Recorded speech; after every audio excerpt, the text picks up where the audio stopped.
Good morning बच्चों, कैसे हो? देखो बेटा, कल अपन ने जो पढ़ा था चुंबकत्व के बारे में टॉपिक स्टार्ट किया था, ठीक है, मैग्नेटिज्म के बारे में। और आपको समझाया था अपन इस चैप्टर में क्षण चुंबक, कुंडली चुंबक, परमाणु चुंबक, पृथ्वी के चुंबकत्व, इन सभी के बारे में अपन डिटेल में पढ़ते हैं, ठीक है। बट उन डिटेल पढ़ने से पहले अपन ने यहाँ पे क्या देखा था बच्चों? कल तुलना की थी इलेक्ट्रोस्टैटिक और मैग्नेटोस्टैटिक की, ठीक है। जो इलेक्ट्रोस्टैटिक में जो विद्युत द्विध्रुव होता है, वैसे हम जानते हैं चुंबक की क्षेत्र में भी एक चुंबक के भी द्विध्रुव होते हैं, एक तो साउथ पोल और एक नॉर्थ पोल। जैसे वहां पे प्लस क्यू माइनस क्यू थे, यहाँ पे नॉर्थ पोल साउथ पोल होते हैं, ठीक है। हमने तुलना करते थे, कई सारे पॉइंट्स अपन देखे थे, ठीक है। और फिर हमने उसके बेस्ड कुछ क्वेश्चंस भी अपन ने सोल्व किए थे, ठीक है। अब बच्चों फिर वहां पे अपन एक पॉइंट देखा था, तो एक तरह से कोणीय एसएम वाला, कि जब भी कोई क्षण चुंबक या कोई जो एम वेक्टर है में से अगर चुंबकीय क्षेत्र में दोलन कर रहा है, तो उस दोलन का आवर्तकाल का जो फॉर्मूला होता है T बराबर 2 पाई अंडर आई अपॉन एम बी, ठीक है, ये होता है।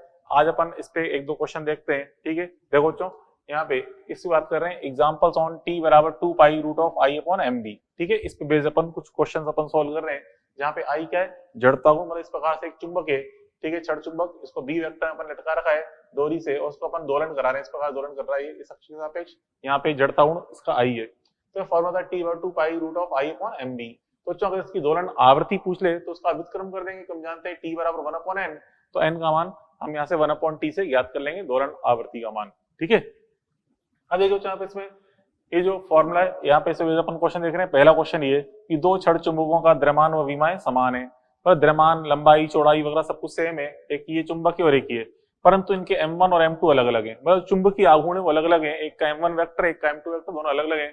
निम्न दो स्थितियों में आवर्तकाल TA व TB हो तो अनुपात M1 बटा M2 बताना है। मतलब दोनों चुंबकों, मतलब क्या है समझो, दोनों चुंबकों को समान दिशा के अनुसार जोड़ा गया है, मतलब M1 M2, और दोलन करा रहे हैं, तो निकाय का आवर्तकाल क्या है? TA। और अब दोनों को विपरीत दिशा में जोड़कर इस प्रकार से n s के ऊपर n के ऊपर s रखकर, ठीक है, इस प्रकार दोलन करा रहे हैं, तो अब यहाँ पे आवर्तकाल कितना आ रहा है? TB आ रहा है, ठीक है। हमसे पूछा है कि यहाँ पे M1 बटा M2 का मान क्या होगा, ये हमें ज्ञात करना है। तो देखिए कैसे निकालेंगे बच्चों। अपन जानते हैं यहाँ पे आवर्तकाल का जो फॉर्मूला है, सॉल्यूशन समझे, ये T का जो फॉर्मूला अपन ने यहाँ पे T इज प्रोपोर्शनल टू क्या आएगा? 1 अपॉन रूट m।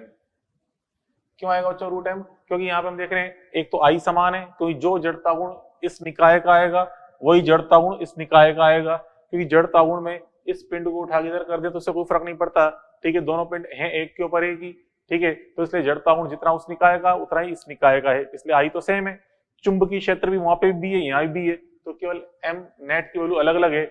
यहाँ पे m नेट क्या आएगा? M1 प्लस M2, यहाँ पे m नेट कितना आएगा? M1 माइनस M2, ठीक है। तो इसलिए m यहाँ पे अलग अलग है। तो हम देखें तो यहाँ पे देखिए बेटा, इसका वर्ग कर दे, तो वर्ग करने पे हम देख रहे हैं m समानुपाती क्या बनेगा? 1 अपॉन टी स्क्वायर। m समानुपाती 1 अपॉन टी स्क्वायर के अनुसार आ जाएगा, ठीक है।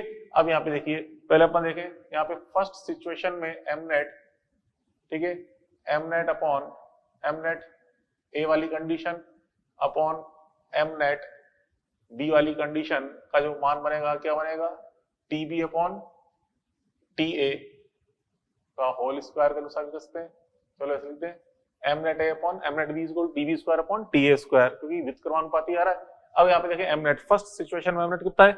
M1 plus M2, M1 plus M2 second situation में M1 माइनस M2, ठीक है, बराबर TB square upon TA square, ठीक है। अब यहाँ पे चलो लगा दें योगांतर अनुपात, मतलब योग व अंतर का अनुपात, जैसे LHS में लगाएं योग व प्लस अंतर करें, ठीक है, M1 प्लस M2, फिर योग कर रहा हूं मैं M1 माइनस M2 के साथ, मतलब अंश प्लस हर बटे में अंश माइनस हर, ये कर रहे हैं अपन, अंश प्लस हर माइनस में अंश माइनस हर, अंश प्लस हर बटा अंश माइनस हर, ये किया अपन ने। एज इट इज यहाँ भी कर दो, बराबर TB square plus TA square upon TB square minus TA square, ठीक है। तो बच्चों यहाँ पे देखिए M2 से M2 उड़ जाएगा, यहाँ पे M1 से M1 उड़ जाएगा, तो ऊपर क्या बचा? 2M1, नीचे क्या बचा?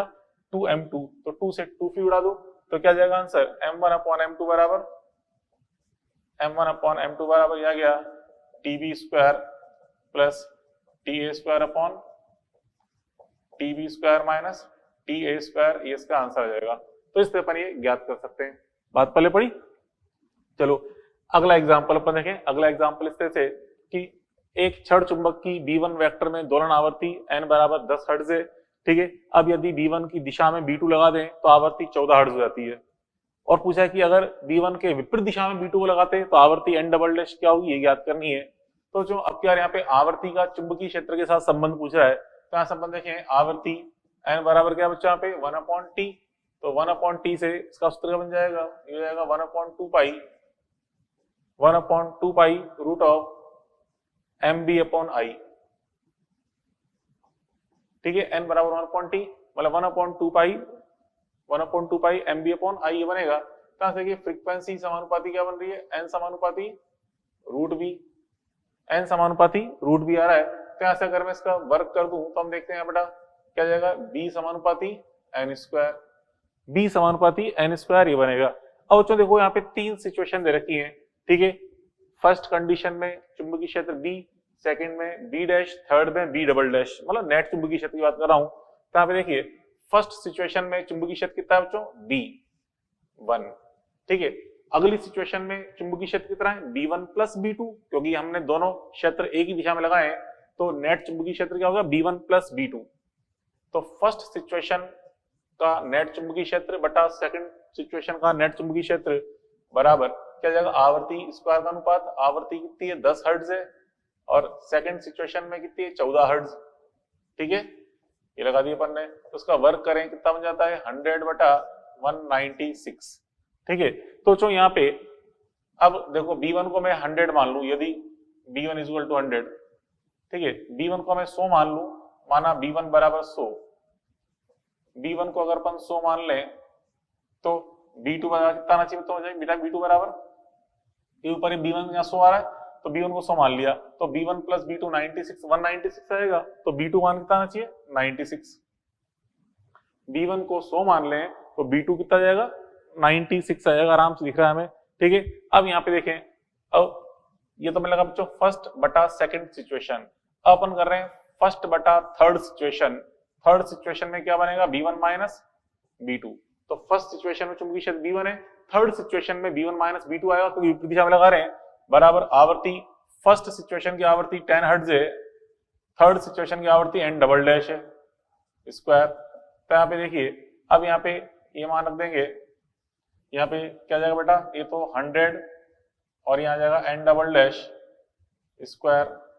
ठीक है, अब b1 को अपन ने क्या माना था 100 और बटे में 100 माइनस b2 क्या लिया था 96, तो 100 से 100 काट दो तो क्या आ जाएगा, नीचे 4 आ जाएगा और ये n डबल डैश स्क्वायर, तो n डबल डैश स्क्वायर का मान कितना है 4 बेटा, इसलिए n डबल डैश कितना आ जाएगा 2 आ जाएगा, n डबल डैश का मान 2 हर्ट्ज ये आ जाएगा रिजल्ट। ठीक है, तो इस प्रकार बच्चों अपन ने ये चुंबक के चुंबकीय क्षेत्र में दोलन पे आधारित अपन ने 2 क्वेश्चन सोल्व किए। ठीक है, तो 1-2 क्वेश्चन आपको चलो अभी और समझाऊंगा, उससे पहले यहाँ पे अपन थोड़ा सा देखते हैं छड़ चुंबक के बारे में। ठीक है, छड़ चुंबक की क्या क्या गुण है, छोटी बहुत चीज अपन देखते हैं। तो देखिए छड़ चुंबक, और देखो नेक्स्ट पॉइंट अपन समझे, यहाँ पे अपन छड़ चुंबक के बारे में देख रहे हैं अपन, छड़ चुंबक या दंड चुंबक, इसे छड़ चुंबक भी कहते हैं या दंड चुंबक कहते हैं। ठीक है, इस पे बच्चों देखो इस प्रकार से चुंबक है, ये भौतिक लंबाई इसकी L, भौतिक लंबाई मतलब इस कोने से लेकर इस कोने तक की कुल लंबाई L है, इसे हम क्या बोलते हैं भौतिक लंबाई L बोलते हैं। ठीक है, और बच्चों यहाँ पे देखिए जो S पोल और N पोल होते हैं ये थोड़े से अंदर होते हैं। ठीक है, ये पॉइंट ग्रुप में दिखा दिए, तो यहाँ से लेकर यहाँ तक की लंबाई है, इसे बोलते हैं प्रभावी लंबाई 2L। जो अभी तक अपन सूत्रों में काम में रहते 2L हो क्या थी, प्रभावी लंबाई मतलब S से N तक की लंबाई। ठीक है, तो यहाँ पे ये जो प्रभावी लंबाई है ये भौतिक लंबाई से थोड़ी सी कम होती है, क्योंकि हम देख रहे हैं S और N पोल किनारे से थोड़ा अंदर है। ठीक है, अब बच्चों ये कितनी होती है, देखिए प्रभावी लंबाई 2L का मान होता है लगभग 5/6L के बराबर। ठीक है, कुल लंबाई का लगभग 5/6 गुना होता है प्रभावी लंबाई। ठीक है, और बच्चों यहाँ पे देखिए इसका जो अनुप्रस्थ काट है, जो छायांकित भाग है अनुप्रस्थ काट ये A है। ठीक है, और इसकी जो ध्रुव सामर्थ्य होती है -m+m लिख रहे हैं, ये इंपॉर्टेंट पॉइंट रखना, ध्रुव सामर्थ्य m समानुपाती का होता है A, मतलब जितना बड़ा क्रॉस सेक्शन एरिया होगा, मतलब जितना बड़ा अनुप्रस्थ काट होगा उसकी ध्रुव सामर्थ्य भी उतनी ज्यादा होती है। स्मॉल m समानुपाती क्या होता है बेटा A होता है। ठीक है, और हम जानते हैं कैपिटल M बराबर क्या होता है m/2L। ठीक है, इसका मात्रक देखें तो स्मॉल m का मात्रक एम्पियर इंटू मीटर, और ये मीटर तो एम्पियर इंटू मीटर स्क्वायर बन जाएगा, m का मात्रक एम्पियर इंटू मीटर स्क्वायर। अब बच्चों देखिए यहाँ पे इसमें ये S और ये N है, S पोल N पोल। ठीक है, S पोल N पोल, यहाँ बच्चों इसमें जो इसकी चुंबकीय बल रेखाएं हैं, किसी चुंबक की दंड चुंबक की बल रेखा होती है, दंड चुंबक की बल रेखा हमेशा S पोल से निकल के S पोल में एंटर करती है और हमेशा बंद लूप बनाती है। देखिए यहाँ से एन से स्टार्ट होकर जा रही है, यहाँ अंदर जाके अंदर घूम के ऐसे आ रही है इस प्रकार से, एस से एन से बाहर निकल रही है और घूम के वापस एस में प्रवेश कर रही है इस प्रकार से, यहाँ भी चारों तरफ। तो हमेशा जो चुंबकीय बल रेखाएं हैं एस से स्टार्ट हो गए एन की तरफ जा रही है बाहर, और अंदर एस से घूम के वापस एन पे आ रही है, अंदर एस से घूम के वापस एन पे आ रही है, इस प्रकार से बंद लूप बना रही होती है चुंबकीय बल रेखाएं। ठीक है, अब बच्चों यहाँ पे इसमें देखिए किसी भी स्थान पर चुंबकीय बल रेखाओं में किसी भी स्थान पर अगर स्पर्शा खींची जाए तो स्पर्शा क्या बताती है, उस स्थान पर चुंबकीय क्षेत्र की दिशा को। जैसे कि यहाँ पे इस जगह मैंने खींची स्पर्श रेखा इस दिशा में आएगी, तो इस बिंदु पर चुंबकीय क्षेत्र इस दिशा में, अर्थात यहाँ पे अगर मैं कोई चुंबकीय सुई रखूं तो चुंबकीय सुई इस दिशा में इंगित करेगी। ऐसे ही यहाँ पे हम देखें इस जगह स्पर्शा खींचेंगे इधर की ओर आएगी, मतलब यहाँ चुंबकीय सुई रखें तो इस दिशा को इंगित करेगी, मतलब चुंबकीय क्षेत्र इस दिशा में आएगा यहाँ पे। ऐसे किसी भी स्थान पे हम स्पर्शा खींच के चुंबकीय बल रेखा की दिशा को अपन समझ सकते हैं। ठीक है, अब बच्चों ये तो हो गया क्षण चुंबक का बेसिक पॉइंट हो गया। अब देखें इसका अपन देखें cutting effect and bending effect, मतलब कि क्षण चुंबक को काट दिया जाए, लंबाई के लंबत काट दें या लंबाई के समांतर काट दें तो इसकी चुंबकीय आघूर्ण पे क्या फर्क पड़ता है, या इसको मोड़ दें चुंबक को तो क्या फर्क पड़ता है, वो चीज अपन देखने जा रहे हैं अपन। तो पहले अपन देख रहे हैं बच्चों कटिंग इफेक्ट। ठीक है, तो बच्चों देखो इस प्रकार दंड चुंबक की लंबाई 12, अनुप्रस्थ काट इसका ए है, ध्रुव सामर्थ्य m, तो इसका भी स्टार्टिंग में ध्रुव यहाँ पे चुंबकीय आघूर्ण कितना है, m बराबर m इंटू 12 है। ठीक है, अब बच्चों यहाँ से इसको हम काट रहे हैं, दो तरह से काट सकते हैं, तो लंबाई के लंबत कटिंग मतलब यूं ऐसे, मतलब इस तरह से ये चुंबक है इसको बीच में से तोड़ दिया अपन ने। ठीक है, इसको यहाँ से तोड़ रहे हैं बीच में से। ठीक है, तो लंबाई की लंबत काट रहे हैं इसको यहाँ से बीच में से, तो लंबाई क्या हो जाएगी, आधी हो जाएगी। ये होगी हाफ ऑफ 12, ये भी हाफ ऑफ 12, पहले 12 थी, हाफ ऑफ 12 हाफ ऑफ 12। परंतु बच्चों इसका जो अनुप्रस्थ काट है वो ए है, अभी भी ए रहेगा, इसलिए स्मॉल एम था पॉल स्ट्रेंथ, अभी भी पॉल स्ट्रेंथ क्या स्मॉल एम रहेगी, क्योंकि एम जो है पॉल स्ट्रेंथ वो एरिया पे डिपेंड करती है, क्रॉस सेक्शन एरिया पे, अनुप्रस्थ काट पे कोई फर्क पड़ा नहीं, इसलिए स्मॉल एम भी वही रहेगा। ठीक है, आई वो समझ में। अब बच्चों यहाँ पे हम देखें इसका कैपिटल एम निकालें प्रत्येक भाग का, यहाँ देखें हियर एम ईच, प्रत्येक भाग का एम निकालें, एम ईच कैसे निकालेंगे, यहाँ पे निकालते ध्रुव सामर्थ्य इंटू लंबाई करके, तो ध्रुव सामर्थ्य कितना है इसका स्मॉल एम, देखो स्मॉल एम ही है लेकिन लंबाई कितनी है, हाफ ऑफ 12 है। कैसे निकाला बच्चों, एम ईच अपन ने ध्रुव सामर्थ्य इंटू लंबाई करके, सो ध्रुव सामर्थ्य स्मॉल एम, एक लंबाई हाफ ऑफ 12 है। अब देखिए स्मॉल एम इंटू 12, इसको हम रख दें कैपिटल एम, तो क्या जाएगा बटा 2 आ जाएगा, मतलब क्या जाएगा हाफ ऑफ कैपिटल एम। मतलब इस तरह से अपन कटिंग कर रहे हैं तो उसका ध्रुव सामर्थ्य तो वही रहा लेकिन चुंबकीय आघूर्ण का मान आधा हो गया।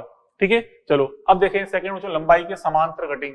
तो लंबाई के समांतर कटिंग ऐसे कर रहे हैं, बीच में से यहाँ से चीर रहे हैं इसको इस तरह से, यहाँ पे लंबाई के समांतर कटिंग कर रहे हैं, तो प्रत्येक भाग की लंबाई तो 12 रहेगी, ये भी 12 ये भी 12, परंतु अनुप्रस्थ काट यहाँ पे आधा हो गया है, a/2 इसलिए ध्रुव सामर्थ्य भी क्या हो जाएगी, आधी हो जाएगी, m/2 अब यहाँ निकालें प्रत्येक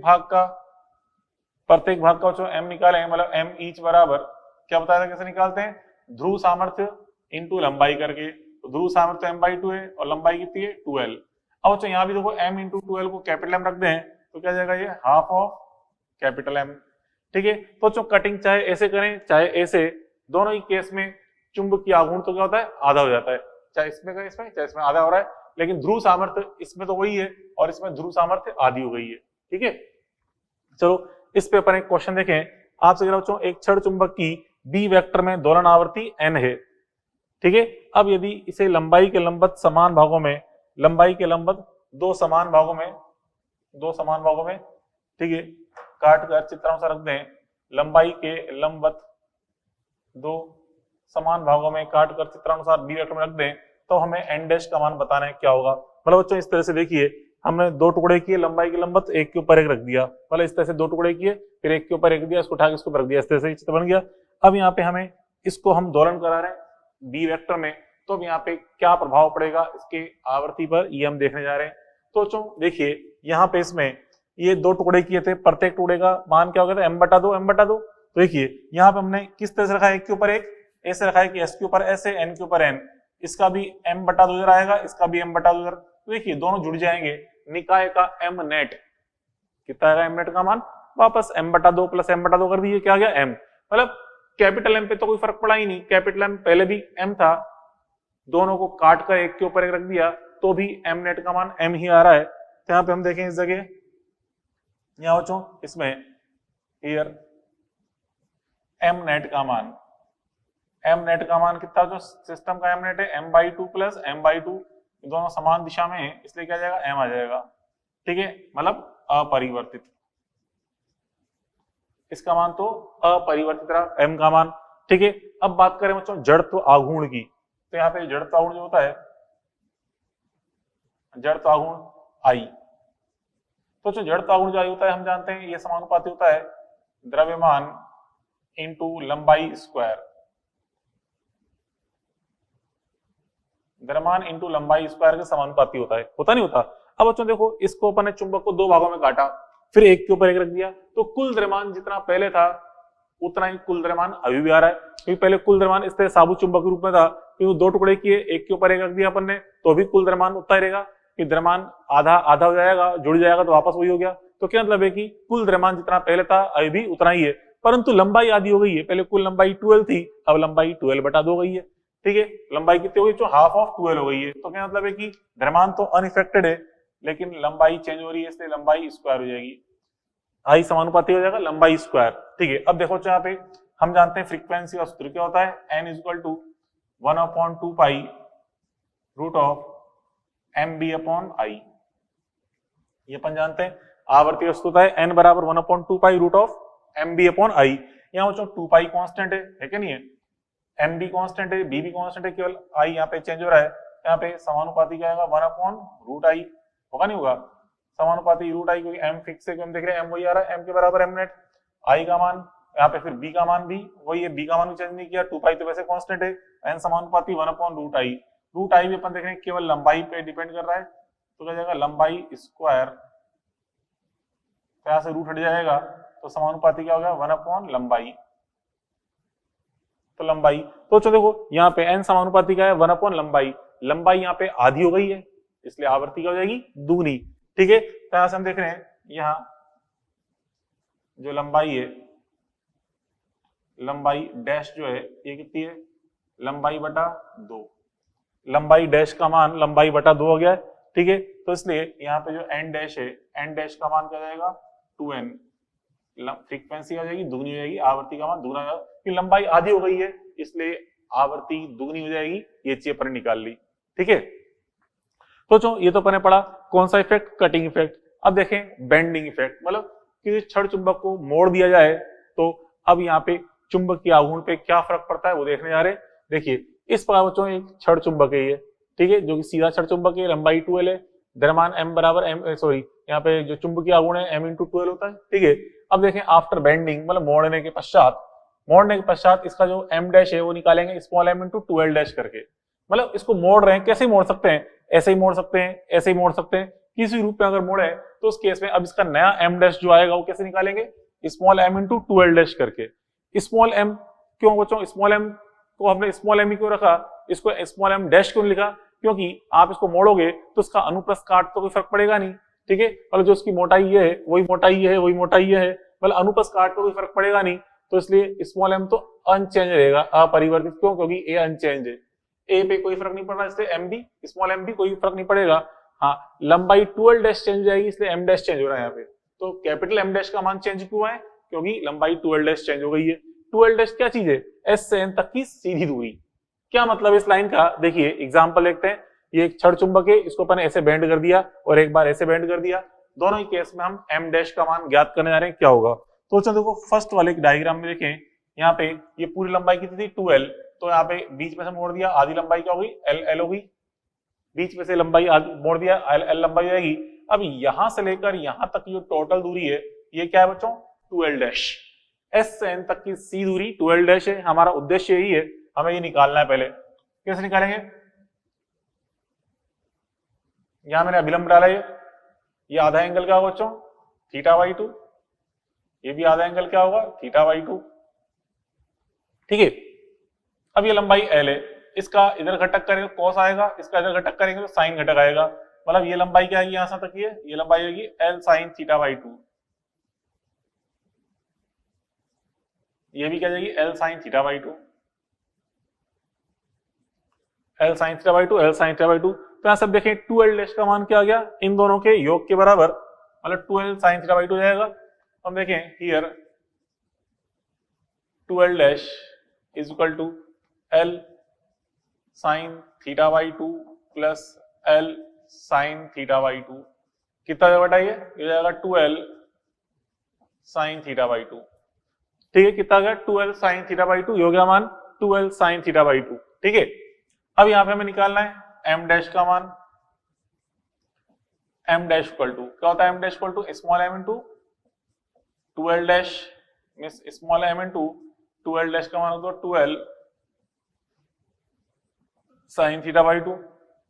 अब देखिए m into 2l, m into 2l को हम किससे रिप्लेस कर सकते हैं, कैपिटल M से, तो इसलिए बेटा m डैश का मान, ये आ गया आंसर। m डैश बराबर इसको रख दिया capital M sine theta by to, ये आ जाएगा इसका m डैश का मान। मतलब हमने इसको त्रिभुज के रूप में मोड़ा था इस तरह से, बीच में से वहां से बीच में बेंड किया अपन थीटा एंगल पे, तो यहाँ पे m डैश का मान कितना जाएगा, m sine theta by two आ जाएगा। ठीक है, चलो अब देखें यहाँ पे अगला एग्जांपल, इसको हमने इस तरह से चाप के रूप में मोड़ा, आपकी बार चाप के रूप में मोड़ रहे हैं, यहाँ m डैश निकालना है। मतलब बच्चों ये जो लंबाई है, ये पूरी पूरी लंबाई इसकी भौतिक लंबाई 2l है, इसको अपन इस प्रकार से मोड़ा है, ये लंबाई 2l दे रखी है। ठीक है, ये लंबाई 2l है। अब यहाँ से इसकी त्रिज्या मान लें थोड़ी देर के लिए r है, ये त्रिज्या r, ये त्रिज्या r है। ठीक है, ये त्रिज्या r है। अब यहाँ पे देखो s से n को मिलाया जाए तो ये जो सी दूरी आएगी इसको बताएगी 2l डैश को, ये 2l डैश होगी। अब यहाँ से इस पे सेंटर से इस पे अभिलंब डालें, केंद्र से अभिलंब डालें मैंने, ये अभिलंब, तो ये एंगल कितना आएगा थीटा बाई टू, ये भी एंगल कितना आएगा थीटा बाई टू। ठीक है, theta by to, theta by to.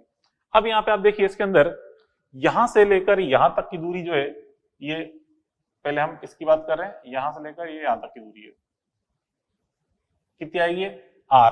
इस r का घटक करें, r का इधर घटक आता है r cos theta by to, r का इधर घटक करेंगे तो r sin theta by to.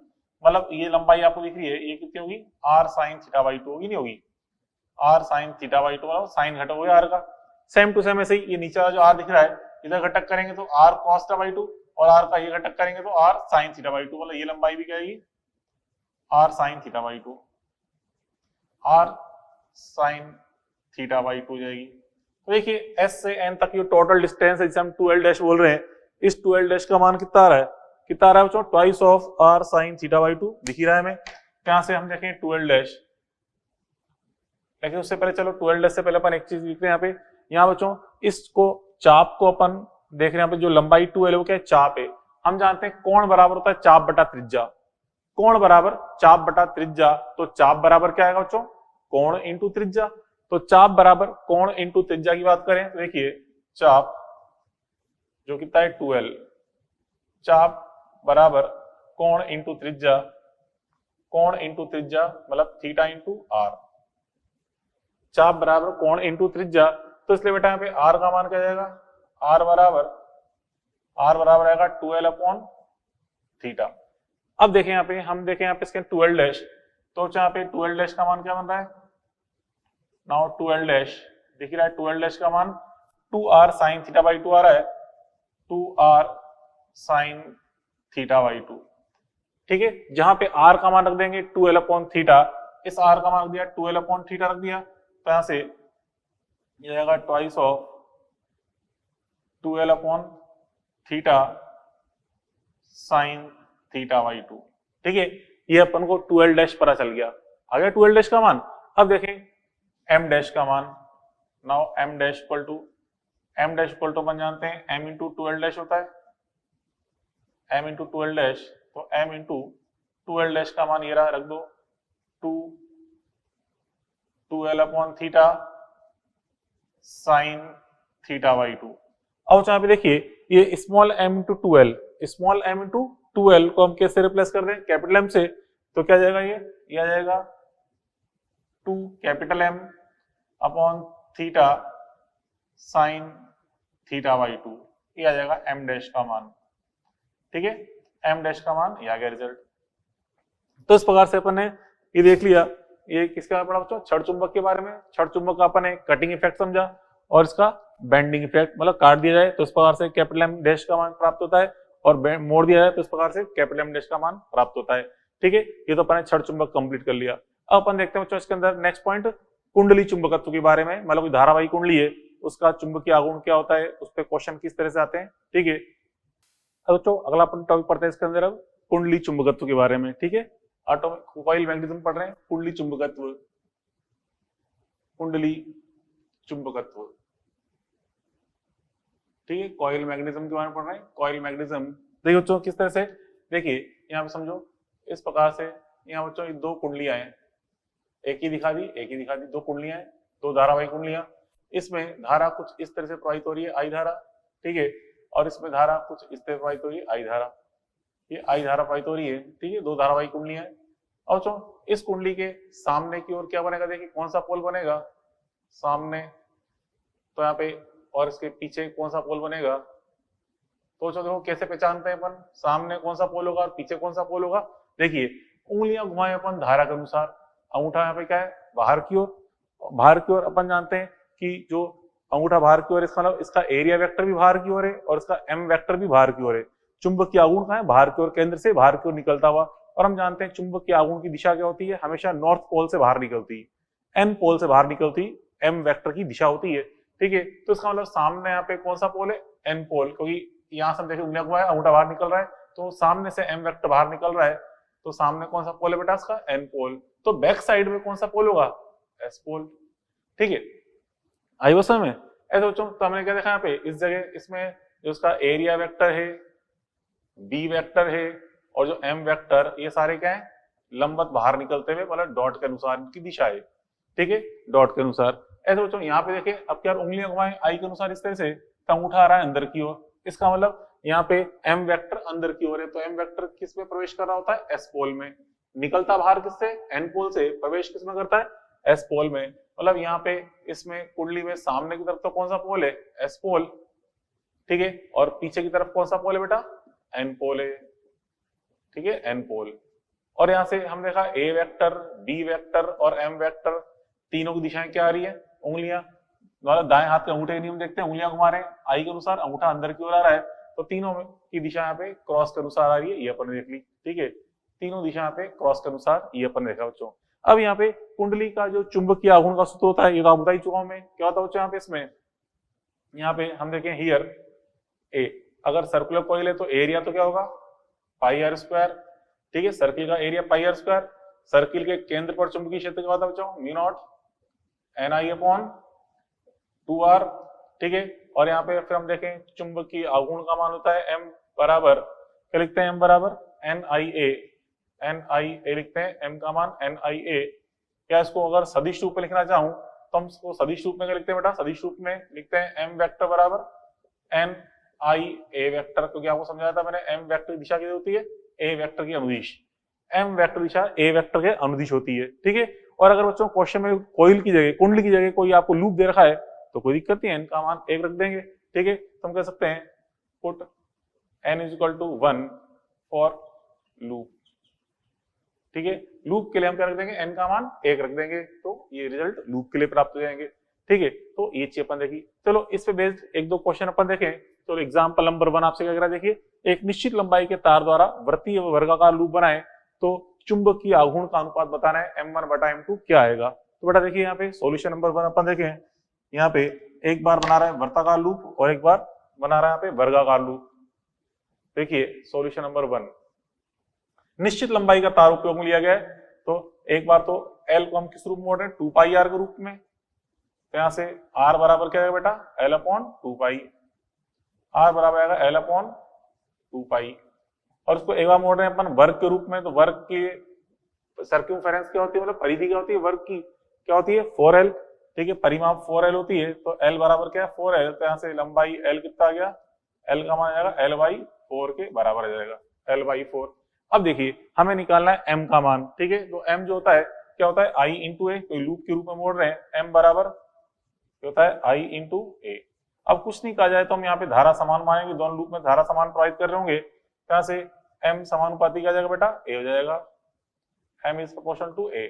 तो अच्छा m1 बटा m2 निकालें, तो m1 बटा m2 करेंगे, तो m1 बटा m2 कैसे करेंगे, a1 बटा a2 करके, तो a1 बटा a2, तो एरिया तो क्या आएगा पाई आर स्क्वायर, ठीक है, मतलब यूं लिखना, चलो a1 बटा a2, तो a1 का मान, तो यहाँ पे a1 का जो मान है m1 अपॉन m2 निकाल रहे हैं अपन, m1 अपॉन m2 जो कि a1 अपॉन a2 है, a1, तो पहले तो क्या सर्किल, सर्किल का एरिया क्या होता है, क्या होता है सर्किल का एरिया, पाई आर स्क्वायर, तो पाई आर स्क्वायर और इसका एल स्क्वायर होता है, तो रख दो पाई का एल, आर का मान रख दें, आर का मान क्या है बच्चों यहाँ पे, ये रहा एल अपॉन टू पाई, एल अपॉन टू पाई, इसका स्क्वायर रख दिया अपन ने, फिर बटे में एल मतलब भुजा स्क्वायर, भुजा कितनी आई थी L by four, L by four का स्क्वायर। तो यहाँ से ये सॉल्व कर लेंगे, तो सॉल्व करने पे जो रिजल्ट आता है बन जाता है बच्चों फोर अपॉन पाई बन जाता है।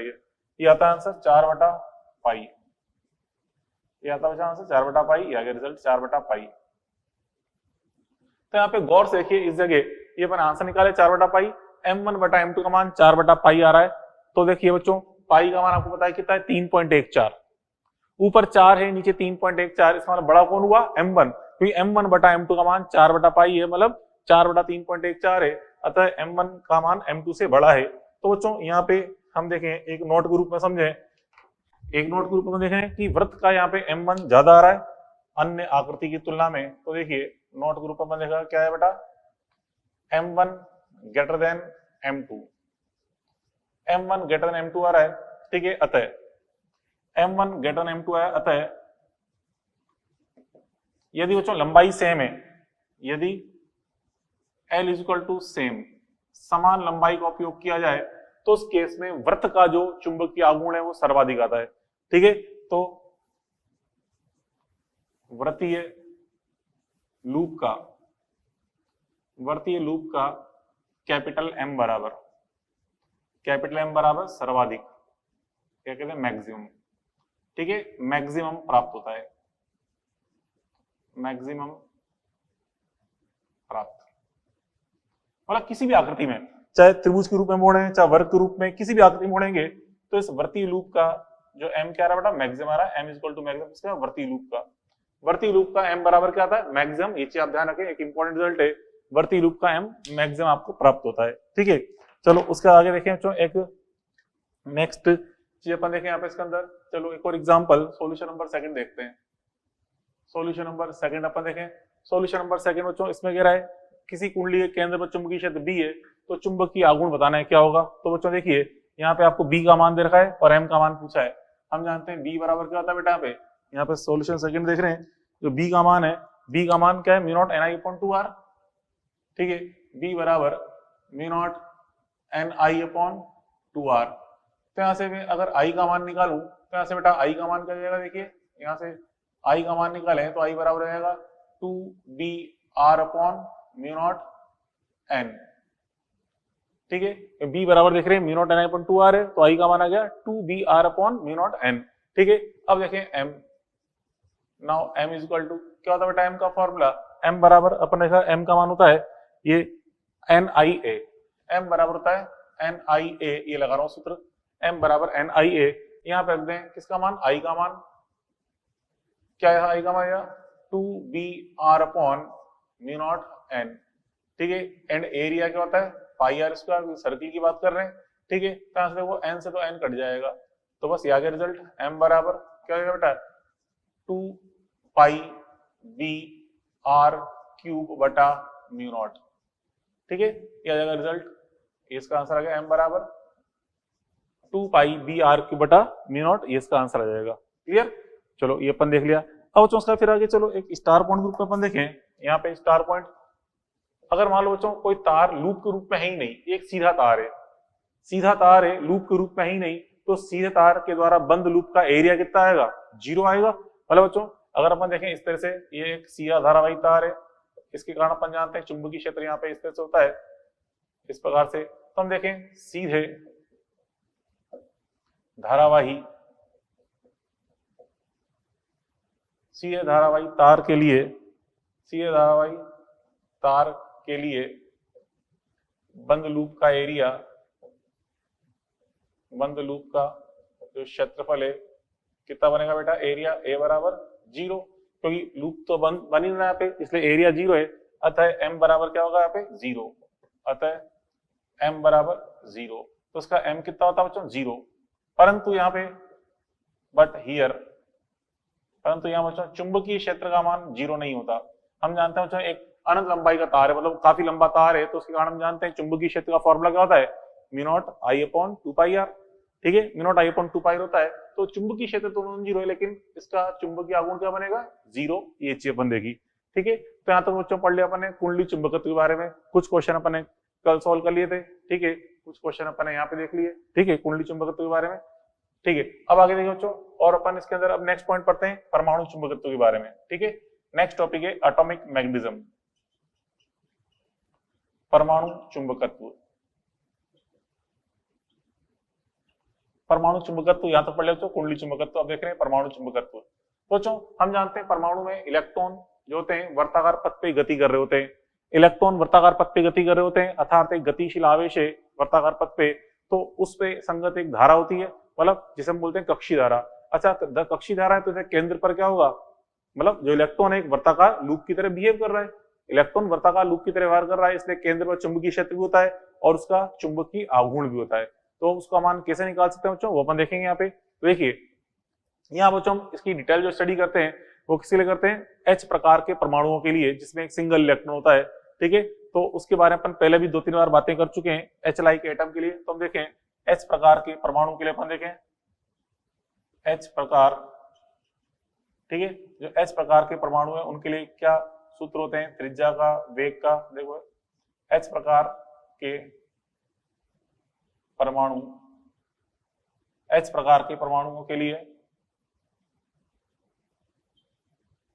अपन जानते हैं बच्चों, यहाँ पे जो अपन ने वेग लिखा था, मतलब एक तो आर, आर का मान क्या होता है, आर बराबर 0.529 एंगस्ट्रॉम इंटू एन स्क्वायर बटा जेड, ठीक है, अपन जानते हैं, ठीक है।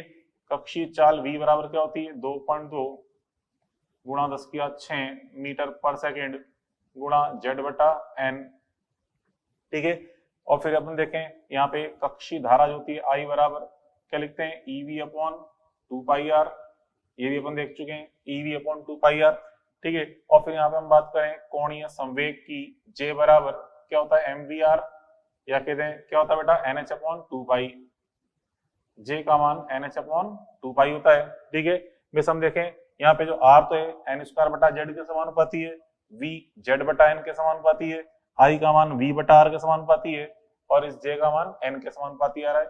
हम देखें इसलिए J समानुपाती क्या आ रहा है बेटा N, J का मान यहाँ पे N के समानुपाती आ रहा है, ठीक है। ये चीज अपन देखी, ये तो खैर अपन पहले से पता है, चीज नई बात नहीं है। यहाँ तो हमें क्या निकालना है, M का मान। तो अभी आपको बताया मैंने कि यहाँ पे जो परमाणु है वो एक धारावाही लूप की तरह बिहेव कर रहा है, मतलब इस प्रकार देखिए परमाणु के अंदर जो इलेक्ट्रॉन चक्कर लगा रहा है कुछ इस प्रकार चक्कर लगा रहा है, यहाँ पे ये इलेक्ट्रॉन है, पथ की त्रिज्या यहाँ पे R है, ये इलेक्ट्रॉन, ठीक है, यहाँ पे इस प्रकार से v चाल से गुणन गति कर रहा है, वर्ती पथ पे गति कर रहा है v चाल से, ठीक है। इस इलेक्ट्रॉन का मास यहाँ पे m है, मास यहाँ पे इसका m है इलेक्ट्रॉन का, ठीक है, ये वर्ताकार पथ पे गति कर रहा है। तो जो इसकी धारा अपन क्या मान सकते हैं, वेग के विपरीत दिशा में इस प्रकार से इसकी धारा मान सकते हैं, वेग के विपरीत दिशा में धारा मानी जा सकती है, ठीक है, क्योंकि नेगेटिव आवेश है ना, ये नेगेटिव आवेश में वेग के विपरीत दिशा में धारा मान सकते हैं। तो जो धारा इस प्रकार से मान रहे हैं तो इसका चुंबकीय आघूर्ण किधर होगा, उंगलियां घुमाइए आई के अनुसार, तो अंगूठा किधर आएगा, ऊपर की ओर। तो यहाँ पे अंगूठा आ रहा है इस दिशा में आ रहा है, ये इस दिशा में, तो इसका m वेक्टर कहाँ है, इस दिशा में इसका m वेक्टर है, ठीक है। और इस m का मान क्या होगा, m का मान क्या होगा बच्चों, इसमें यहाँ पे अपन देखें m बराबर कैसे निकाल लेंगे, यहाँ पे हम देखते हैं ये एक धारावाही लूप की तरह बिहेव कर रहा है, तो हम पूछते हैं इसको कि यहाँ पे ये इलेक्ट्रॉन, ठीक है, यहाँ इलेक्ट्रॉन धारावाही लूप की तरह, धारावाही लूप की तरह व्यवहार करता है, ठीक है। इसलिए बच्चों यहाँ पे इसका m निकालें तो लूप के लिए क्या होता है, m बराबर I इंटू ए, हम देखते हैं m बराबर NIA होता है, तो इसलिए बेटा m बराबर क्या हो जाएगा I इंटू ए, तो इसलिए चुंबकीय आघूर्ण क्या हो जाएगा, m बराबर I इंटू ए हो जाएगा इसका चुंबकीय आघूर्ण I इंटू ए।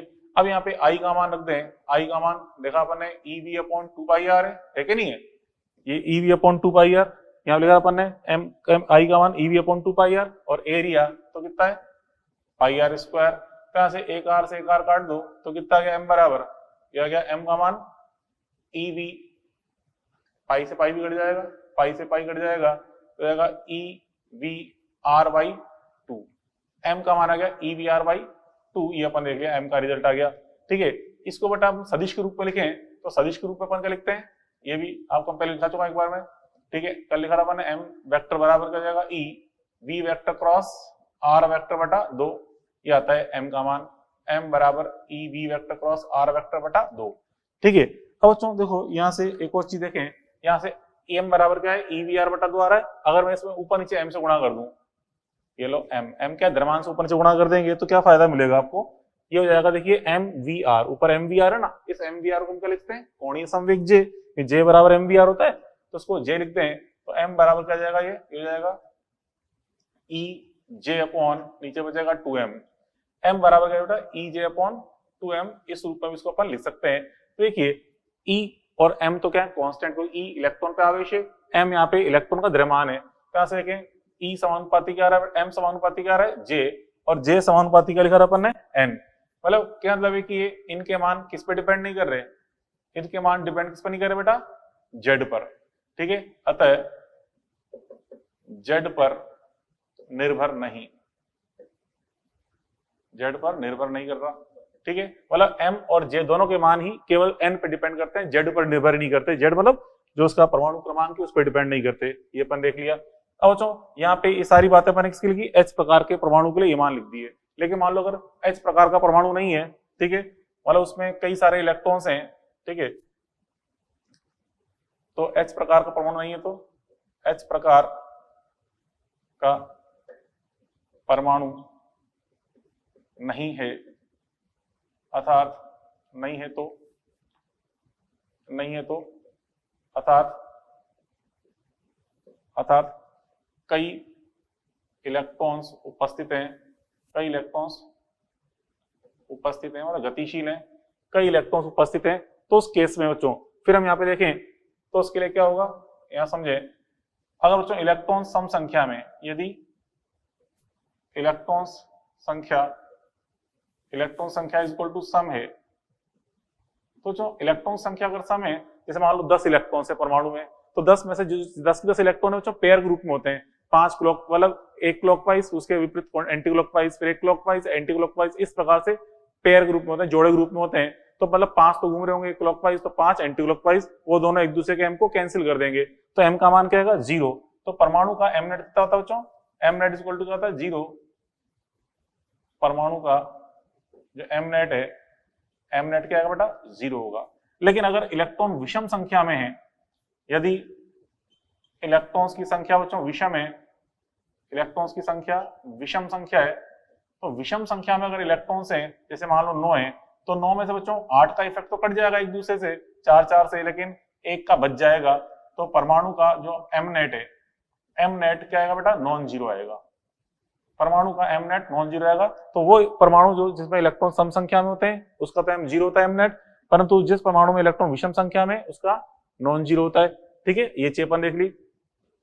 अब यहाँ पे लास्ट एक स्टार कोण ग्रुप अपन समझे बच्चों, देखिए यहाँ पे जैसे कि अगर अपन मान लो, या तो देखो अपन एक इलेक्ट्रॉन एक आवेश चक्कर लगा रहा था, इस प्रकार से वृत्ताकार पथ पे चक्कर लगा रहा था, ठीक है, आवेश E, तो उसके लिए m बराबर क्या था EJ अपॉन 2m। लेकिन बच्चों अगर मान लो कोई, ये तो इलेक्ट्रॉन था, कोई आवेश चक्कर लगा रहा हो, यदि आवेश Q घूर्णन गति कर रहा हो, तो घूर्णन गति करे तो घूर्णन गति करे तो यहाँ पे m का मान क्या आएगा बच्चों, m बराबर ये EJ अपॉन 2m लिखा ना, EJ क्यू लिख दो बस, कुछ नहीं करना, QJ अपॉन 2m।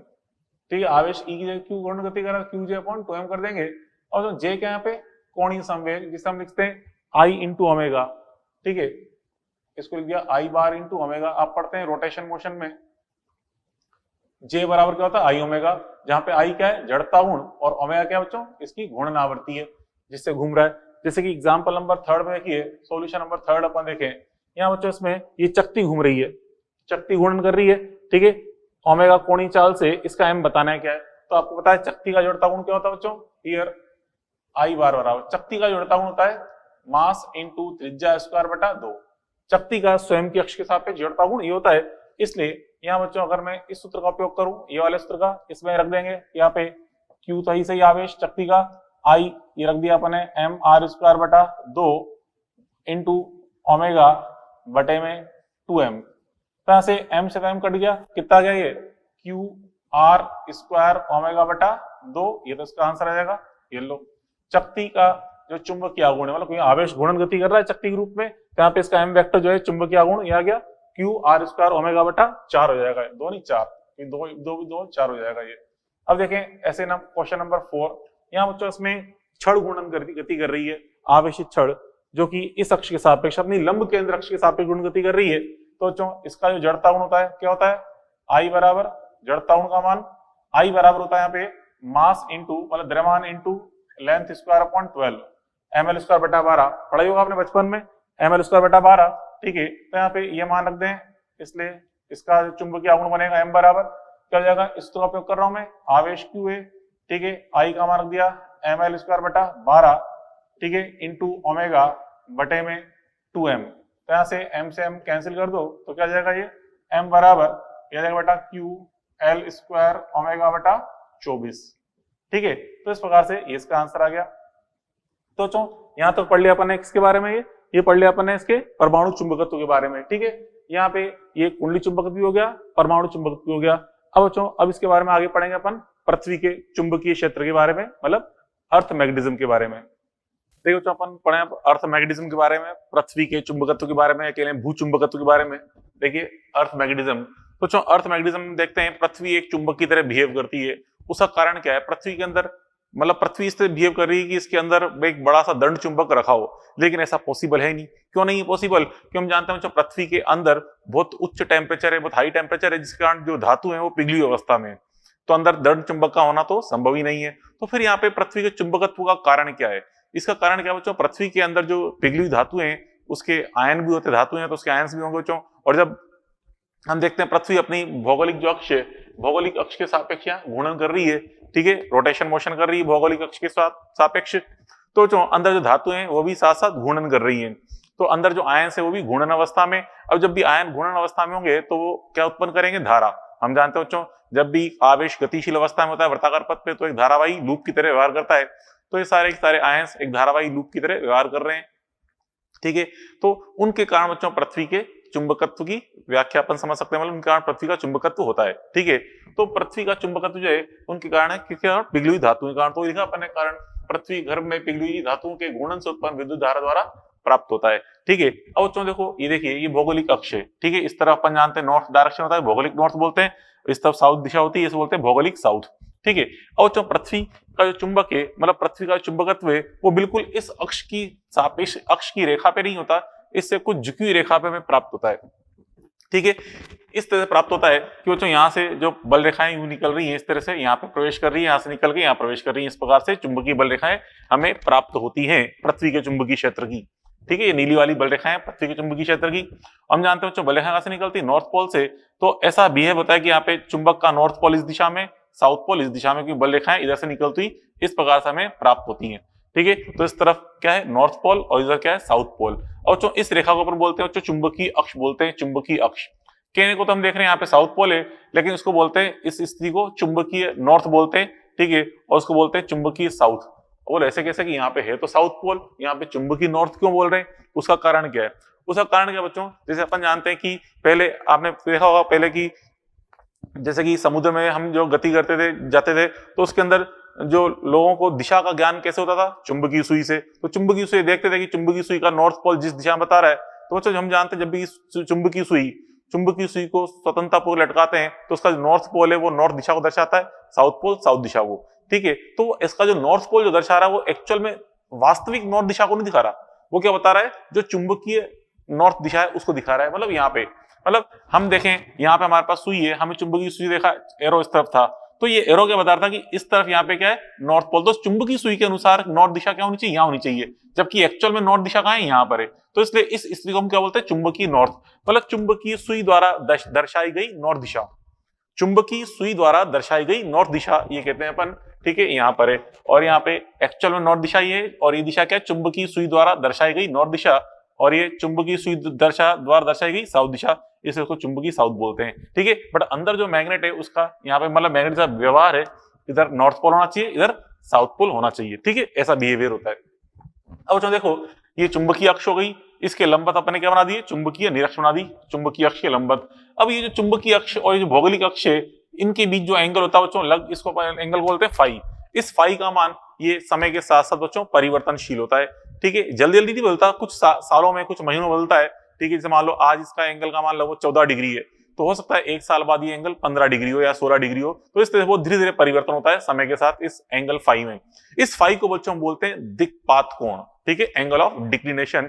दिक्पात कोण बोलते हैं एंगल ऑफ डिक्लिनेशन, ठीक है, फाई दिक्पात कोण है, ठीक है। अब बच्चों यहाँ पे देखिए ये जो चुंबकीय बल रेखाएं दिखा रखी हैं, हम जानते हैं जब भी चुंबकीय बल रेखाओं पर हम स्पर्शा खींचे तो स्पर्श रेखा क्या बताएगी, वहां पे चुंबकीय क्षेत्र की दिशा को। तो बच्चों यहाँ पे अपन ने इस बिंदु पे मैंने खींची चुंबकीय स्पर्श रेखा, वो इधर की ओर दिखा रही है, यहाँ पे खींची इस तरह से, यहाँ पे चुंबकीय स्पर्श रेखा इस तरह से आ रही है चुंबकीय क्षेत्र की दिशा। तो चलो पहले यहाँ पर देखें, यहाँ बच्चों एक व्यक्ति खड़ा है पृथ्वी की सतह पे, उसने अपने हाथों को यूं कर रखा है।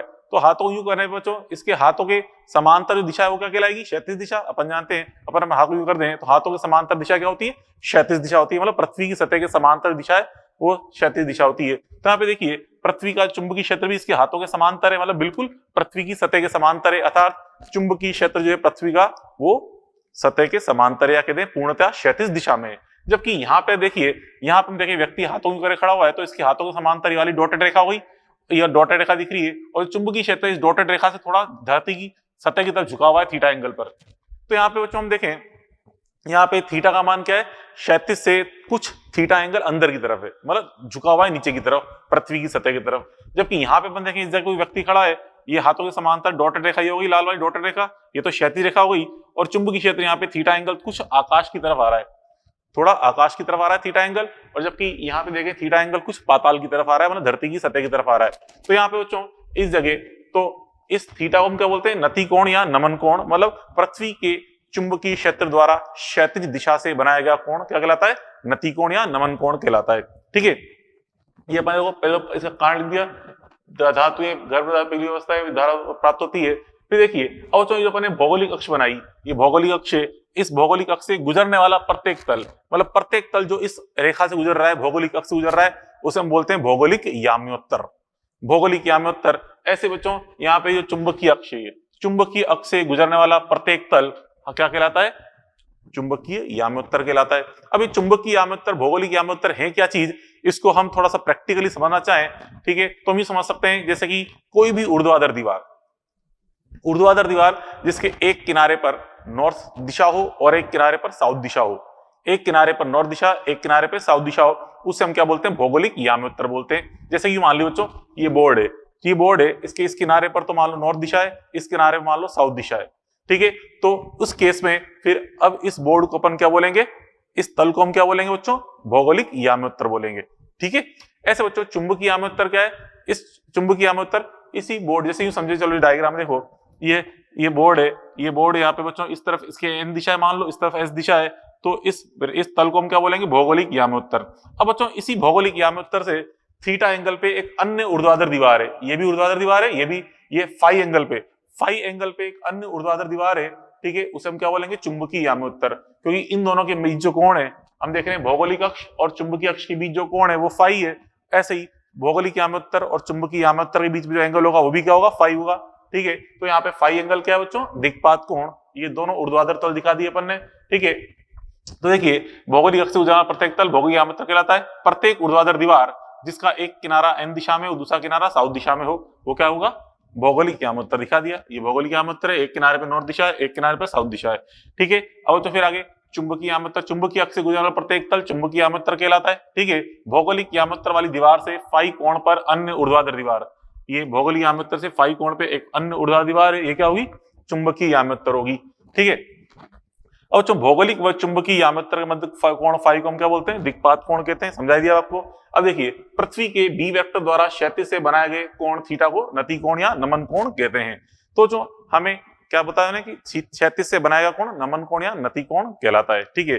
अब देखिए जो यहाँ पे इसमें जैसे अपन ने ये स्थिति देखी थी, कहाँ पे थी, चुंबकीय निरक्ष पर। तो चुंबकीय निरक्ष पे जो बी वेक्टर था बिल्कुल क्षैतिज दिशा में था, अर्थात पृथ्वी की क्षैतिज दिशा से कितना एंगल बना था, 0 डिग्री। तो लिखा है अपन यहाँ पे चुंबकीय निरक्ष पर थीटा कितना होता है, 0 डिग्री प्राप्त होता है। जबकि चुंबकीय ध्रुवों पर के लें या चुंबकीय अक्ष पर, चुंबकीय अक्ष यहाँ पे ये चुंबकीय ध्रुव, ये बिंदु भी क्या हो, चुंबकीय ध्रुव। यहाँ पे देखें ये रेखा बिल्कुल वर्टिकल आ रही है, तो यहाँ बच्चों इस स्थान पे ये चुंबकीय क्षेत्र बिल्कुल क्या होगा, पृथ्वी की सतह के लंबवत अंदर की ओर, मतलब सतह के लंबवत अंदर की ओर है, अर्थात क्षैतिज से कितना एंगल बना रहा है, 90 डिग्री। यहाँ देखिए, यहाँ बच्चों ये पोल है, ध्रुव है, चुंबकीय ध्रुव, यहाँ पे ये लाइन यहाँ से लंबवत बाहर निकल रही है, आकाश की तरफ निकल रही है। ठीक है। तो यहाँ पे हम देख रहे हैं कि बी वेक्टर जो है वो 36 से 90 डिग्री एंगल बना रहा है। तो चुंबकीय ध्रुवों पर थीटा कितना आ रहा है 90 डिग्री, ठीक है, वो लिखा अपन ने।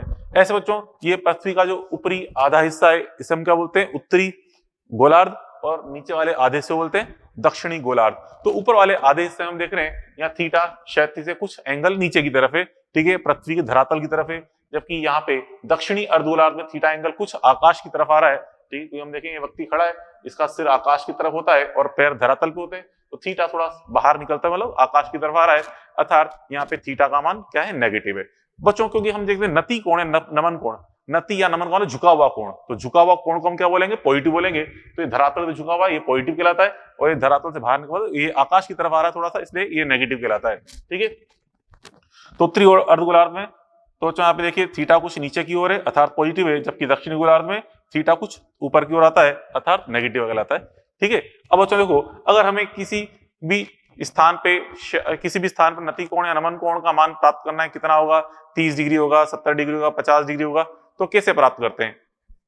तो देखिए कैसे प्राप्त करते हैं बच्चों, हम चुंबकीय याम्योत्तर मतलब एक ऊर्ध्वाधर तल में चुंबकीय याम्योत्तर में किसी सुई को कीलकित करते हैं, जो कि चुंबकीय मतलब जो कि ऊर्ध्वाधर तल में दोलन कर सकती है, इस प्रकार से ऊर्ध्वाधर तल में दोलन कर सकती है, ठीक है। और फिर हम देखते हैं जैसे उसको छोड़ते हैं कील को, उसको चुंबकीय सुई को छोड़ते हैं, तो चुंबकीय सुई बच्चों वो क्या बता रही होती है, क्षैतिज से जितना एंगल झुकी हुई होती है या क्षैतिज से थीटा एंगल ऊपर की ओर होती है वो थीटा कहलाता है, नति कोण या नमन कोण। कैसे बच्चों, देखो ये उत्तरी अर्धगोलार्ध में मान लो मैंने ये लिया चुंबकीय याम्योत्तर, यहाँ पे अपन ने एक कील की किया चुंबकीय सुई को, तो छोड़ने पर ये सुई इस दिशा की ओर इंगित कर रही थी, मतलब क्षैतिज दिशा से थीटा एंगल पे चुंबकीय क्षेत्र किधर है, नीचे की ओर है, ठीक है, नीचे की ओर है। अब बच्चों ये चुंबकीय याम्योत्तर, यहाँ पे चुंबकीय याम्योत्तर में एक तरफ लगभग एस दिशा, एक तरफ क्या होगी लगभग एन दिशा। लगभग क्यों बोल रहा हूँ, क्योंकि देखिए ये एक्चुअल में एन दिशा और एस दिशा किस पे होती है, भौगोलिक याम्योत्तर के किनारे पे, दूसरे किनारे पे। यहाँ से फाई एंगल हम जानते हैं, फाई का मान लगभग 14 डिग्री 15 डिग्री आसपास होता है। तो देखो जो एंगल दिक्पात कोण है ना, फाई का मान होगा समय के साथ बदलता है, जो लगभग बदलता है, लगभग बच्चों ये समझ सकते हो 13 डिग्री से लगभग 23 डिग्री के बीच में लगभग इसका मान बदलता रहता है, 13 डिग्री से 23 डिग्री के बीच में इसका मान लगभग बदलता रहता है, ठीक है। तो अब बच्चों यहाँ पे हम देखें जैसे कि हर बुक में अलग लिखा है, किसी में 17 डिग्री लिखा हो, फिक्स मान भी लिखा हो मिल जाएगा 17 डिग्री, ऐसा कोई फिक्स नहीं है। चलो औसत ले लिया अपने, लगभग 13-23 के लगभग औसत का मान निकाल लिया कि चलो लगभग 17 डिग्री के आसपास आ रहा है, बट एक्चुअल में ये दिक्पात कोण समय के साथ परिवर्तनशील होता है। चलो मानना चाहो तो आप भी एवरेज 17 के आसपास मान लो, 15 मान लो, कोई दिक्कत नहीं है। तो क्या मतलब बच्चों कि एंगल का जो फाई का मान है ज्यादा बड़ा नहीं होता, छोटा ही होता है। तो इधर एन दिशा है तो इसके इस तरफ भी अपन लगभग एन दिशा बोल सकते हैं और इस तरफ लगभग एस दिशा अपन बोल सकते हैं। वही लिखा है मैंने, लगभग एन दिशा लगभग एस दिशा चुंबकीय याम्योत्तर की, ठीक है। अब बच्चों देखो यहाँ पे इस बी के मैं दो घटक करूं, एक तो क्षैतिज दिशा में घटक करेंगे तो क्या आएगा बी एच हॉरिजॉन्टल कंपोनेंट, जो कि आएगा बी कोस्टा, और वर्टिकल कंपोनेंट करें तो बी वी इक्वल टू क्या आएगा बी साइन थीटा। तो यहाँ पे आप देखिए इधर, यहाँ देखो बच्चों here B V equal to कितना बच्चों, B V equal to B sine theta, इसको मैंने इक्वेशन नंबर 1 बोल दी, and B H equal to अपन देख रहे हैं कितना है बच्चों बी कॉस थीटा, इसको मैंने इक्वेशन नंबर 2 बोल दिया, ठीक है। अब यहाँ पे अगर मैं दोनों को डिवाइड करूं, इक्वेशन 1/2 करूं, तो जो इक्वेशन 1/2 करोगे तो 1/2 करने पे आप देखिए क्या आ जाएगा, B V upon B H equal to कितना बनेगा बताइए, बी से बी कट जाएगा, साइन बटा कॉस क्या होता है tan थीटा। इसलिए बच्चों यहाँ से हम थीटा निकालें, मतलब नति कोण का मान निकालें, तो क्या आएगा tan inverse B V upon B H, tan inverse B V upon B H, आ जाएगा मान इसका नति कोण है नमन कोण का मान, ठीक है। ऐसे बच्चों अगर दोनों समीकरणों को वर्क करके जोड़ते, मतलब स्क्वायर 1 स्क्वायर प्लस 2 स्क्वायर करके जोड़ूं मैं, तो क्या आएगा देखिए यहाँ पे ये हो जाएगा B square B plus B square H बराबर। अब यहाँ पे इसमें से बी स्क्वायर तो कॉमन ले लेंगे और कोष्टक में क्या बचेगा sine square theta plus cos square theta, जो कि अपन जानते हैं बचपन से ही 1 होता है, sine square plus cos square का मान 1 ही रख दिया मैंने, यहाँ से इसका वर्गमूल कर दो, तो इसलिए बी बराबर क्या आ गया root of B V square plus B H square, ये अपने निकाल लिया मान, ठीक है। तो इस तरह अपन ये समझ सकते हैं पृथ्वी के, मतलब अगर आपको क्षैतिज घटक और ऊर्ध्वाधर घटक के मान दे रखे हो चुंबकीय क्षेत्र के, तो इस प्रकार से हम परिणामी चुंबकीय क्षेत्र निकाल सकते हैं, और इससे क्या निकाल सकते हैं हम नति कोण या नमन कोण निकाल सकते हैं। चलो एक एग्जांपल अपन देखें इस पे। एग्जांपल अगर आप देखिए कि पृथ्वी पर किसी जगह पृथ्वी के चुंबकीय क्षेत्र का क्षैतिज घटक का मान BH बराबर 1.7 इंटू 10⁻⁴ टेस्ला है। तो जो 1.7 का मतलब लगभग मान सकते हैं √3, क्योंकि हम जानते हैं √3 का मान क्या होता है 1.732 होता है। तो ये एक्चुअल मान कितना दिया है, √3 × 10⁻⁴ टेस्ला दिया हुआ है। अब कह रहा है कि यदि नति कोण का मान यहाँ पे 30 डिग्री है तो BV तथा B का मान बताना है क्या होगा। तो देखिए यहाँ पे मतलब BH का मान दे रखा है, थीटा दे रखा है, तो लगाएं सूत्र BH बराबर B cos थीटा, BH बराबर B cos थीटा का उपयोग कर रहा हूं। तो BH का मान अपन देख रहे हैं 1.7 × 10⁻⁴ दिया हुआ है, ठीक है। और बच्चों थीटा, थीटा यहाँ पे हम लोग को कितना बताया गया, 30 डिग्री। अब हम जानते हैं cos 30 का मान क्या होता है बच्चों, cos 30 का मान होता है √3/2, रख दिया। और बच्चों √3 से √3 कट जाएगा तो B का मान कितना हो गया, ये हो गया B बराबर 2 × 10⁻⁴ टेस्ला, ठीक है। तो B का मान 2 × 10⁻⁴ टेस्ला, यह आ गया रिजल्ट, ठीक है। अब बच्चों यहाँ पे उसके बाद हमें क्या निकालना है, BV का मान। तो हम ये लगाते हैं समीकरण 1, BV बराबर क्या बच्चों, B sin थीटा है। तो यहाँ पे B का मान रख दो 2 × 10⁻⁴, ये रख दिया। और बच्चों फिर आगे sin 30 का मान क्या होता है, 1/2 होता है। sin 30 का मान 1/2 रख दिया, ठीक है। थीटा 30 सही 2 से 2 कट जाएगा तो कितना आ गया, 10⁻⁴ टेस्ला, ये आ गया BV का मान, ठीक है। तो इस प्रकार से अपन ये ज्ञात कर सकते हैं, ठीक है। तो बच्चों यहाँ पे अपन ने ये पृथ्वी के चुंबकीय क्षेत्र के बारे में कुछ बेसिक चीजें अपन ने देखी, बात पहले पढ़ी। और देखो नेक्स्ट पॉइंट अपन समझे यहाँ पे, अगर आपको किसी भी स्थान पे वास्तविक नति कोण प्राप्त करना है कि नति कोण का मान कितना है, थीटा का मान कितना है, तो हम बच्चों चुंबकीय सुई को हमें हमेशा चुंबकीय याम्योत्तर में ही कीलकित करना पड़ता है। जैसा भी थोड़ी देर पहले समझाया था आपको मैंने कि हमने चुंबकीय सुई को चुंबकीय याम्योत्तर में कीलकित किया था, ठीक है। तो उसके 37 घटक किए थे, BH और BV। तो वहां बच्चों जो थीटा था वो वास्तविक नति कोण था। लेकिन बच्चों गलती से अगर अपन ने मान लो किसी चुंबकीय सुई को किसी अन्य ऊर्ध्वाधर तल में कीलकित कर दिया, तो फिर उस केस में उस तल में हमें जो नति कोण मिलेगा थीटा डैश, वो गलत नति कोण प्राप्त होगा, जिसे हम आभासी नति कोण थीटा डैश कह सकते हैं। जैसे बच्चों यहाँ पे देखिए ये कोई अन्य तल है, ठीक है, चुंबकीय याम्योत्तर है, इसमें आप लटकाओगे कि कीलकित करोगे तो वास्तविक नति कोण थीटा डैश, थीटा प्राप्त होगा, वास्तविक नति कोण।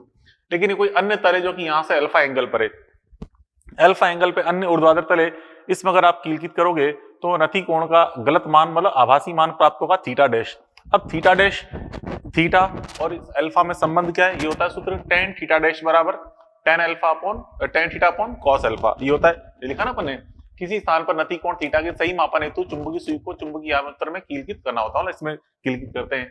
परंतु यदि से अन्य ऊर्ध्वाधर तल जो कि चुंबकीय याम्योत्तर से अल्फा कोण पर है, मतलब इस ऊर्ध्वाधर तल में कीलकित करें तो गलत नति कोण थीटा डैश प्राप्त होगा। तो संबंध है यहाँ पे। अब बच्चों देखो यदि अन्य तल भौगोलिक याम्योत्तर हो, तो मतलब ये जो अन्य तल है, अगर मान लो भौगोलिक याम्योत्तर है अन्य तल, तो हम क्या करेंगे, अल्फा मान कितना रख देंगे, फाई, जो कि थोड़ी देर पहले अपन डायग्राम बनाया था कि जो भौगोलिक याम्योत्तर और चुंबकीय याम्योत्तर में एंगल कितना होता है, फाई होता है। तो अन्य तल अगर आपको भौगोलिक याम्योत्तर दिया गया है तो कोई दिक्कत नहीं है, अल्फा का मान फाई रख दो, ठीक है। तो सूत्र बन जाएगा tan थीटा डैश बराबर tan theta upon cos phi, क्या दिक्कत है। अब यदि अन्य तल ईस्ट वेस्ट के समांतर हो तो अल्फा बराबर 90 डिग्री रखें, क्यों, क्योंकि हम जानते हैं चुंबकीय याम्योत्तर के एक किनारे पर लगभग नॉर्थ दिशा होती है, एक किनारे पर लगभग साउथ दिशा होती है, ठीक है। और बच्चों यहाँ पे अगर ये अन्य तल ईस्ट वेस्ट के अलोंग है तो हम जानते हैं नॉर्थ साउथ का ईस्ट वेस्ट के साथ एंगल कितना होता है बच्चों, 90 डिग्री, ठीक है। तो यहाँ पे हमें फिर अल्फा का मान कितना रखना पड़ेगा, 90 डिग्री, ठीक है, ये रखेंगे। तो बच्चों अल्फा मान 90 डिग्री रखें तो देखिए ये जो रिलेशन है यहाँ पे, अगर मैं अल्फा मान 90 डिग्री रखूं तो आप जानते हो cos 90 डिग्री का मान क्या होता है, cos 90 का मान 0 होता है, ठीक है। तो tan थीटा बटा 0 का भाग लगा देंगे तो मान कितना बन जाएगा, अनंत। यहां से हम देख रहे हो बच्चों, तो tan थीटा डैश बराबर कितना जाएगा, अनंत आ जाएगा। और थीटा डैश का मान कितना मिलेगा बच्चों, थीटा डैश का मान प्राप्त होगा 90 डिग्री, ठीक है। tan थीटा डैश का मान अनंत आ रहा है, तुम जानते थीटा डैश कितना है 90 डिग्री। मतलब चुंबकीय सुई को अगर आप अन्य तल जो कि ईस्ट वेस्ट के समांतर है उसमें कीलकित करोगे तो थीटा डैश का मान 90 डिग्री आएगा, मतलब चुंबकीय सुई बिल्कुल ऊर्ध्वाधर हो जाएगी, ठीक है, वर्टिकल रूप में आ जाएगी, क्योंकि थीटा डैश कितना मिल रहा है 90 डिग्री, ठीक है। सुई बिल्कुल लंबवत हो जाएगी, मतलब ऊर्ध्वाधर दिशा में इंगित करेगी। अब चलो देखो यहाँ पे थर्ड पॉइंट अपन देखें। अब यहाँ पे चुंबकीय सुई को अपन दो अलग अलग अन्य ऊर्ध्वाधर तलों में कीलकित कर रहे हैं, एक इस तल में और एक यहाँ से 90 डिग्री पर इस तल में, मतलब दो तल हैं चुंबकीय याम्योत्तर के, एक लेफ्ट साइड में और एक राइट साइड में, ठीक है, दो तल हैं, एक राइट साइड में और एक लेफ्ट साइड में दो तल हैं, और दोनों अन्य तल परस्पर लंबवत है, मतलब 90 डिग्री पर है, उनके बीच में चुंबकीय याम्योत्तर है। तो एक तल अगर अल्फा एंगल पर है तो इधर वाला तल कितने पे होगा, 90 डिग्री माइनस अल्फा पे होगा अन्य तल। तो बच्चों यदि चित्रानुसार दो परस्पर लंबवत ऊर्ध्वतलों में आभासी नतिकोण θ1 व θ2 हैं, मतलब इसमें लटका रहे हैं चुंबकीय सूत्र किलित कर रहे हैं तो θ1 मिल रहा है, इस वाले तल में किलित कर रहे हैं तो θ2 मिल रहा है, तो इस चुंबकीय आमंत्रण में किलित करने पर वास्तविक नतिकोण कितना प्राप्त होगा, थीटा। तो ये संबंध होता है, ये सूत्र जो कि मैं डायरेक्ट याद रखने हैं 1/tan² θ1 plus 1/tan² θ2 equal to होता है बेटा 1/tan² थीटा, ये संबंध होता है। ठीक है, इसको चाहे तो ऐसे लिखते हैं कि 1/tan बराबर क्या होता है cot, मतलब cot² θ1 प्लस cot² θ2 बराबर cot² थीटा, तो ये भी एक सही रिलेशन है। और बच्चों अगर यहां से मैं एंगल अल्फा का मान पूछ ले तो ये अन्य सूत्र, ये भी एक इंपॉर्टेंट सूत्र है, ये होता है tan θ1 plus tan θ1 upon tan θ2 बराबर ये होता है tan alpha, tan θ1 upon tan θ2 is equal to tan alpha, ये भी एक अन्य सूत्र हो गया। अब चलो बच्चों एक एग्जांपल सॉल्व करें अपन। एग्जांपल कह रहा है कि यदि दिल्ली में किसी ऊर्ध्वतल में जो कि चुंबकीय आमंत्रण से अल्फा बराबर 30 डिग्री पर है में नतिकोण 45 डिग्री प्राप्त होता है, तो दिल्ली में वास्तविक नतिकोण थीटा कितना होगा ये हमें निकालना है। तो बच्चों हमें इस सूत्र का उपयोग करना पड़ेगा। देखिए ये tan थीटा डैश बराबर tan theta upon cos alpha, इसका उपयोग कर रहे हैं। तो जो थीटा डैश कितना दिया है 45 डिग्री, तो रख दो, ये रख दिया यहाँ पे 45 रख दिया 45 डिग्री। ठीक है, और बच्चों यहाँ पे हमें अल्फा मान दिया 30, ये लो 30 रख दिया मैंने 30 डिग्री। हमें क्या निकालना है, थीटा का मान निकालना है। अब बच्चों आप जानते हो tan 45 कितना होता है 1, ये लो 1 रख दिया, tan थीटा बटा cos 30 का मान होता है √3/2, ये लो √3/2 रख दिया, इसको दो गुणा कर देंगे तो tan थीटा बराबर क्या हो जाएगा बच्चों √3/2, तो इसलिए थीटा का मान आ जाएगा tan इनवर्स √3/2 ये आ जाएगा इसका आंसर। ठीक है, थीटा बराबर tan इनवर्स √3/2, तो इस तरह अपन ये क्वेश्चन सोल्व कर सकते हैं। अब देखिए अगली चीज अपन देखें, एक अगला इंपॉर्टेंट पॉइंट अपन समझे। यदि बच्चों पृथ्वी को एक छोटा छड़ चुंबक मान लो पृथ्वी एक छोटे छड़ चुंबक की तरह व्यवहार कर रही है, ठीक है, जो कि उसके केंद्र पे रखा हुआ है, छोटा छड़ चुंबक इस तरह व्यवहार कर रही है, और उसका जो चुंबकीय आघूर्ण है बिल्कुल ये ऊर्ध्वाधर दिशा में, मतलब जो अपने ज्योग्राफिकल एक्सिस है कि नाम भौगोलिक अक्ष, उसकी दिशा में ही है। वैसे तो अपन जानते हैं बच्चों भौगोलिक अक्ष और चुंबकीय अक्ष अलग अलग होती हैं, उनके बीच में एंगल कितना होता है फाई, जिसे हम बोलते हैं दिक्पात कोण। ठीक है, लेकिन यहाँ पे हम जो इस पॉइंट के बारे में समझ रहे हैं, हम ये मान चल रहे हैं कि भौगोलिक अक्ष और चुंबकीय अक्ष संपातित अवस्था में, ठीक है, मतलब पृथ्वी का जो चुंबकीय व्यवहार है, मतलब जो चुंबकीय छड़ है वो बिल्कुल भौगोलिक अक्ष के अनुसार रखी हुई है। ठीक है, तो इस तरह से बच्चों यदि पृथ्वी को एक छोटा चुंबक मान लिया जाए तो लैम्डा अक्षांश पर नतिकोण थीटा निम्न सूत्र से ज्ञात कर सकते हैं। मतलब बच्चों ये पृथ्वी को हमने छोटा चुंबक मान लिया इस तरह से, जिसका चुंबकीय आघूर्ण किधर है इस तरफ है, ठीक है, भौगोलिक अक्ष के अनुसार है ये। दोस्तों ये रेखा जिसे हम बोलते हैं चुंबकीय निरक्ष बोलते हैं, या उसे हम बोलते हैं इक्वेटर, मतलब चुंबकीय निरक्ष, या कहते हैं इसको भूमध्य रेखा भी कह सकते हैं, भूमध्य रेखा। और ये पोल है, मतलब ध्रुव है, यहाँ पे ये चुंबकीय अक्ष हो गई, यहाँ पे पोल है। ठीक है, अब बच्चों देखो लैम्डा अक्षांश का मतलब यहाँ से इस भूमध्य रेखा से यहाँ से थीटा लैम्डा एंगल पे यहाँ पे कोई बिंदु है, इस बिंदु पे अगर हम देखें चुंबकीय क्षेत्र मान लो इस दिशा में आ रहा है, तो इस चुंबकीय सुई किलिकित करी तो इस दिशा में इंगित कर रही है, मतलब यहाँ पे नतिकोण कितना है थीटा। तो ये नतिकोण थीटा और इस लैम्डा में जो रिलेशन है ये होता है सूत्र tan थीटा बराबर ट्वाइस ऑफ tan लैम्डा, जो कि मैं डायरेक्ट याद रखना है, tan थीटा बराबर ट्वाइस ऑफ tan लैम्डा। ठीक है, और यहाँ पे अगर चुंबकीय क्षेत्र देखें इस जगह चुंबकीय क्षेत्र का मान, तो ये होता है सूत्र B बराबर km/r³ √1 + 3 sin² लैम्डा।